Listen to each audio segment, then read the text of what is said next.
Brothers and sisters, I'm sure you've been watching, as I have, the unfolding horror that's going on in Al-Aqsa Masjid and the entire compound in Palestine, East Jerusalem. Yeah, there I said it. Palestine, East Jerusalem, the whole of Jerusalem in Palestine. How do you like that? Bam!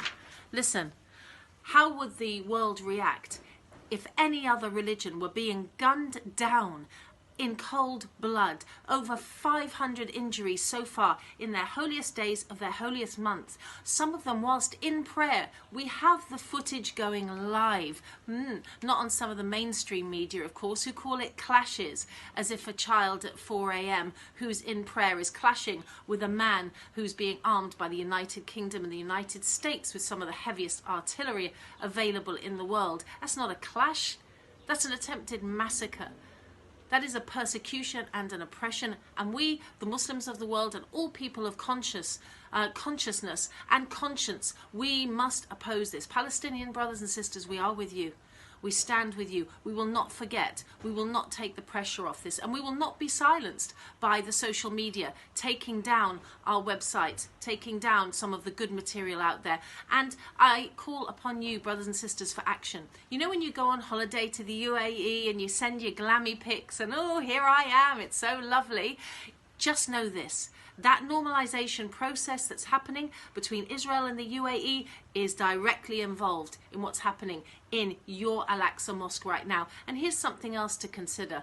By the grace of Allah, not one salah, not one prayer would have been able to have been made in the last 70 years in Al-Aqsa except for this sacrifice of our Palestinian brothers and sisters. Yeah, that's right. Your granddad went. Maybe you went a couple of years ago. Al-Aqsa's so nice. Oh my gosh, I cried in sujood. How did you get there? Did you have an hour at a checkpoint to moan about it? You know how you got in at all? Because the Palestinians endure 12 hours, 13 hours persecution, homes being forcibly taken from them, and they're being evicted and thrown into the streets.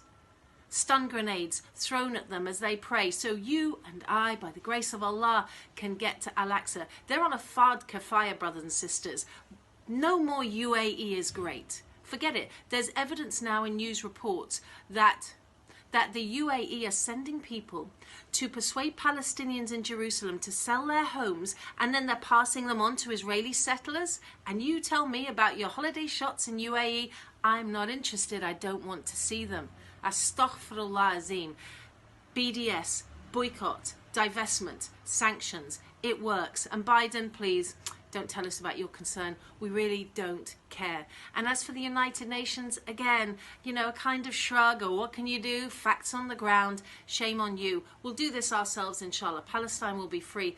Palestinians, we're with you, brothers and sisters, 100%. May Allah Ta'ala give you the strength, the reward, and the resilience to carry on. Allahu Akbar in these blessed days. Remember Palestine, and remember the blood of the believer is worth more than bricks and mortar. Assalamu alaikum.